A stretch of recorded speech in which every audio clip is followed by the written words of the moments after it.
Halo siswa-siswi semuanya, dimanapun Anda berada, kembali lagi sama Pak Andi dalam channel yaitu Fisika itu Asik. Oke, jadi untuk membuat fisika itu asik, mengesankan, dan enak kita mempelajarinya, itu juga matematik sangat menentukan juga. Jadi hari ini kita ambil suatu judul yaitu trigonometri sebagai alat bantu dalam fisika. Jadi trigonometri ini seperti besaran-besaran vektor, mencari-cari soal yang lain tentang, karena menyelesaikan fisika itu ada secara vektor, ada secara skalar. Kalau vektor itu identik dengan banyaknya trigonometri gitu. Sehingga kalau kita paham dengan trigonometri, itu fisika itu seperti moto kita, dia akan jadi menyenangkan dan menjadi asik. Jadi trigonometri sebagai alat bantu dalam fisika. Jadi trigonometri ini kita beri nama grafik sin. Jadi grafik sin itu seperti gelombang transversal. Ya, ini juga transversal, tetapi ini lebih dahulu dibandingkan dengan grafik sin. Sekarang supaya mudah kita memahaminya, itu kita harus lihat polanya, karena kalau dia terpola, gampang kita mengingatnya. Sekarang coba lihat polanya. Ini sudut-sudut yang Pak ditulis ini adalah sudut-sudut istimewa. Jadi coba lihat. 0, 30, 45, 60, 90. Ini kita beri namanya kuadran 1. Kalau kita hubungkan dengan grafik, 0 sampai 90 itu adalah kuadran 1 namanya. 90 sampai 180 itu kuadran 2. 180 sampai 270 kuadran 3. 270 ke 360 kuadran 4. Sekarang lihat polanya. Dari kuadran 1, 0, 30 selisihnya 30. 30 ke 45 selisihnya 15. 45 ke 60 selisihnya 15. 60 ke 90 selisihnya 30. Berarti 30, 15, 15, 30. Sekarang coba lihat lagi. 90 ke 120, 30. 120 ke 135, 15. 135 ke 150, 15 lagi. 150 ke 110, 30. Berarti 30, 15, 15, 30. Jadi pola kita sudah tahu. 30, 15, 15, 30. 30, 15, 15, 30. Itu polanya. Jadi pola trigonometri itu seperti itu. Jadi ini kuadran ketiga, 180, 30 berarti 210, 15 225, 15 240, 30 270. Kemudian 30 lagi, 30 berarti 300 derajat. 300 ke ini 15 berarti 315, 330, 300, itulah pola sudutnya. Jadi tidak semua sudut itu istimewa. Jadi ada pola tertentu. Sekarang coba amati ini ya, itu polanya. Itu grafik sin, begitu juga dengan grafik cos. Jadi 30, 15, 15, 30. 30, 15, 15, 30. 30, 15, 15, 30. Begitu seterusnya. Jadi ini kuadran 1, ini kuadran 2, ini kuadran 3, ini kuadran 4. Ini kuadran 1, ini kuadran 2, ini kuadran 3, ini kuadran 4. Di sini juga sudah kelihatan dengan membayangkan grafiknya.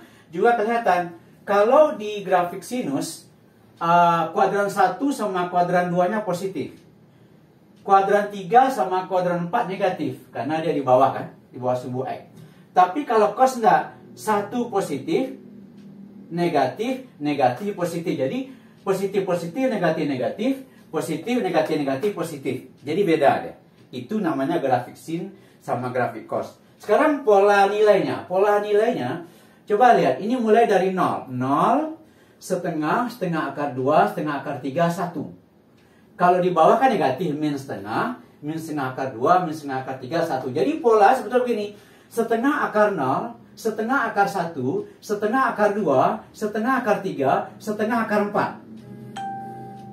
Min setengah akar 0, min setengah akar 1, min setengah akar 2, min setengah akar 3, min setengah akar 4. Jadi kenapa dia menjadi 1 di sini?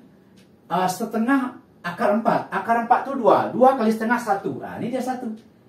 Di sini setengah akar 1. Akar 1 itu 1. 1 kali setengah setengah. Jadi polanya adalah minus setengah akar 0, minus setengah akar 1, minus setengah akar 2, minus setengah akar 3, minus setengah akar 4. Jadi kalau kita selesaikan, dia jadi 0, setengah akar 2, setengah akar 3, 1. Itu polanya. Pola itu harus kita ingat. Jadi yang namanya matematik juga ada unsur ilmunya. Ilmunya itu harus diingat.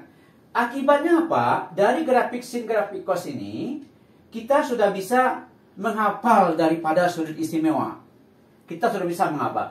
Kalau kita bayangkan begini grafiknya, jadi kita bisa melihat sin 0 itu 0. Cos 0 itu 1. Nah, kita tahu ini juga penting kita ingat. Sin itu perbandingan antara Y dengan R. Nah, itu nggak boleh lupa ya. Jadi ada mungkin di sini Bapak ini sering mengatakan hafal gitu. Nah, ini hafal nih. Hafal. Jadi ada juga matematik itu memang harus kita hafal gitu. Jadi dalam matematik itu kita menghafalnya satu kali karena ilmunya permanen. Jadi kalau misalnya sin Y per R itu 100 tahun yang lalu, ya gitu juga sekarang. Mungkin 10 tahun lagi juga sin theta itu Y tetap dia permanen. Jadi sekali ini kita menghafal, kita sudah ingat selamanya. Jadi kalau gitu sin theta Y per R. Nah, mungkin ada buku yang membuat depan sama miring Y per R.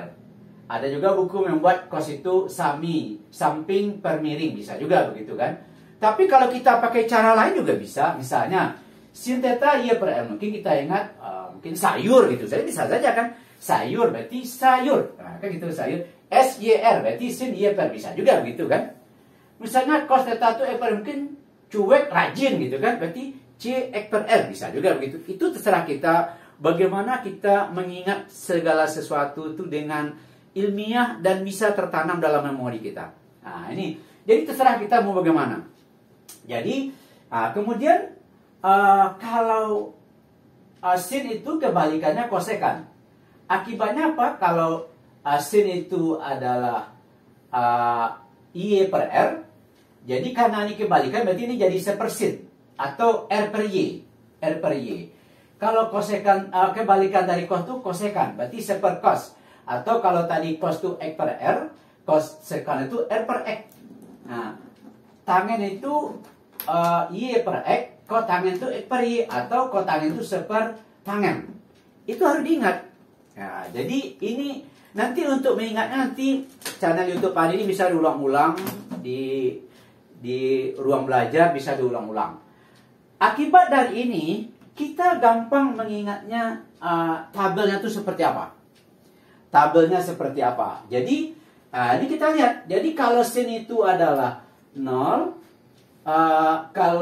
maksudnya 0 derajat ya. Kalau cos 0 itu 1, tangen itu kan tadi ini. Tangen itu tadi adalah sin per cos. Ya, jadi Y per X. Jadi sin per cos. Berarti kalau gitu bisa kita ambil dari sini 1 per 0.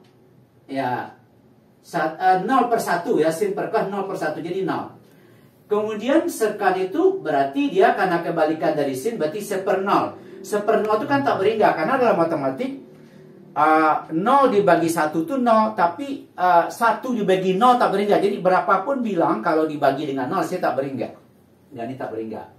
Kosekan itu kebalikan dari seper cos, berarti ini seper 1, 1. Kotangen itu kebalikan dari tangen, berarti 1 per 0 lagi, seperti tak berhingga. Jadi bisa kita isi semuanya grafik ini. Nah, kita isi semuanya grafik. Mari kita lihat bagaimana cara mengisi grafik. Sekarang bagaimana kita mengisi tabelnya gitu dari sudut-sudut istimewa tadi. Karena kita tahu ya, sudut istimewa itu sudah mengerti polanya seperti apa, baik nilainya maupun sudutnya. Jadi kalau begitu kita coba bagaimana cara mengisinya gitu. Misalnya kita ambil kalau sin cos tangen kan kita sudah tahu. Coba kita ambil sudut 30. Nah, tadi bayangkan posisi sudutnya itu. Jadi polanya tadi 30, 15, 15, 30. Sekarang coba kalau kita ambil sin 30. Sin 30 itu, sin itu tadi grafiknya seperti ini. Jadi kalau gitu dia 0 ke 30 berarti polanya itu setengah. Nah, jadi kalau itu ini setengah nih. Di mana posisi? Bayangkan ya posisinya. Kalau cos 30 grafik itu tadi seperti ini. Jadi 0 ke 30 berarti dia setengah akar 3. Bayangkan dia. Jadi kalau itu di sini setengah akar 3. Kemudian kalau tangen 0, kita tahu tangen itu tadi, kalau ini memang nggak perlu kita bayangkan grafiknya. Lihat saja rumusnya. Jadi kita butuh sekitar waktu 1 menit lah gitu kan. Berarti tangen 30 kita tahu tangen itu sin per cos. Sin per cos. Nah, kan gitu tadi. Sin per cos berarti 30 berarti setengah dibagi dengan setengah akar 3. Kalau gitu hasilnya seper akar 3 atau sepertiga akar 3. Berarti ini sepertiga akar 3. Ya, jadi kalau itu kosekan. Kosekan 30, kita tahu kosekan itu kebalikan dari sin. Jadi kosekan itu kebalikan dari sin. Berarti sin 30 tadi setengah, berarti sepersetengah. Sepersetengah itu 2. 2 di sini. Ya. Kemudian sekan 30. Sekan 30 kita tahu sekan itu kebalikan dari cos. Berarti cos 30 tadi setengah akar 3. Berarti setengah akar 3. Berarti ini 1 bagi setengah 2. 2 per akar 3. Kita selesaikan secara akar. Berarti ini 2 per 3 akar 3. Berarti di sini 2 per 3 akar 3. Kemudian tangen 30. Tangen 30 kita tahu kotangen. Kita tahu kotangen itu adalah sepertangen. Sepertan. Berarti seper dari sepertiga akar 3. Berarti kali akar 3 kali akar 3 berarti dia akar dikali dengan akar 3 berarti ini dia menjadi akar 3. Ya, jadi akar 3. Jadi gitu cara mengisinya. Begitu cara mengisinya. Kemudian kita ambil 135 contoh lagi, mungkin 135. Bayangkan sin 135, tadi kan kita bayangkan posisi sudutnya. Jadi kalau sin itu grafik tadi seperti ini. Jadi kalau dia 135, berarti di sini 90, berarti 120, berarti 135. Berarti 135 berarti di sini setengah akar 2. Setengah akar 2. Nah, itu grafik sinnya tadi. Jadi setengah akar 2. Ya. Kemudian grafik cos. Bayangkan posisinya. Cos itu jadi begini. Jadi cos itu nanti kalau dia 135 berarti dia terletak di kuadran kedua. Berarti kalau tak kedua berarti dia negatif. Berarti ini 90 di sini. 120 ditambah 15, 135 berarti ini min setengah akar 2. Min setengah akar 2. Nah, kemudian tangen 135. Tangen 135 kita tahu tangen itu adalah sin per cos. Berarti setengah akar 2 dibagi dengan min setengah akar 2. Berarti hasilnya min 1. Berarti min 1 di sini. Ya, min 1. Kemudian kosekan. Kosekan itu kebalikan daripada sin. Berarti seper sin 135. Sin 135 itu tadi setengah akar 2. Berarti ini setengah akar 2. Berarti ini 2 per akar 2. Kali akar 2 kali akar 2. Berarti ini coret. Maka hasilnya akar 2. Nah, berarti akar 2 di sini. Akar 2 di sini. Kemudian sekan 135. Kita tahu sekan itu kebalikan daripada cos. Berarti seper cos 135. Berarti ini seper min setengah akar 2. Berarti ini min 2 per akar 2 dikalikan akar 2 dikalikan akar 2. Berarti ini coret. Berarti ini min akar 2. Berarti ini di sini min akar 2. Min akar 2. Kemudian kalau kotangen. Kalau kotangen itu adalah sepertangen. Jadi kotangen sepertangen. Sepertan. Jadi tannya tadi min 1 berarti seper min 1. Berarti di sini min 1. Nah, gitu cara mengisi itu. Jadi bayangkan posisinya gitu. Bayangkan posisinya. Kemudian sin 270 misalnya. Sin 270 misalnya sin 270. Berarti bentuk grafik itu seperti ini. Nah, ini gini grafiknya. Berarti di sini 180, 270, berarti dia min 1. Nah, berarti min 1 di sini. Kemudian cos 270, cos itu tadi grafiknya gini. Berarti ini 90, 180, 270, berarti dia 0. Nah, 0 di sini. Ya, kemudian tangen itu sin per cos. Jadi min 1 per 0 tak berhingga. Begitulah seterusnya. Jadi cukup kita bayangkan grafiknya seperti apa bentuk grafiknya dengan catatan kita tahu kosekan itu sepersin, kemudian sekan itu seper cos, kotangen itu seper tangen. Jadi kalau gitu bisa kita buat grafiknya. Sehingga dari data itu dapatlah grafik seperti ini. Nah, ini grafiknya nih. Gampang kita mengisinya. Nah, jadi coba berlatih nanti di channel YouTube Andi. Kebetulan di buku kita ini setelah kita tahu cara-caranya di buku penuntun 101 fisika, karena itu penting, maka di halaman terakhirnya Pak Andi bikin tabelnya. Nah, ini ada tabel di sini. Jadi sambil belajar nanti di channel YouTube, nanti bisa dilihat tabel di sini.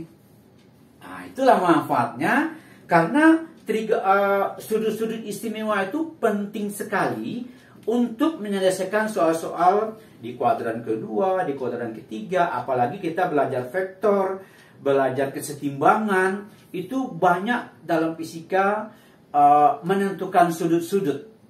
Sehingga bagaimana akibat kita tahu bahwa trigonometri itu sangat membantu dalam fisika, sehingga fisika itu menjadi menyenangkan. Akibatnya dia kembali lagi kita kepada fisika itu asik. Oke, mudah-mudahan bermanfaat cara-cara seperti ini. Fisika itu asik.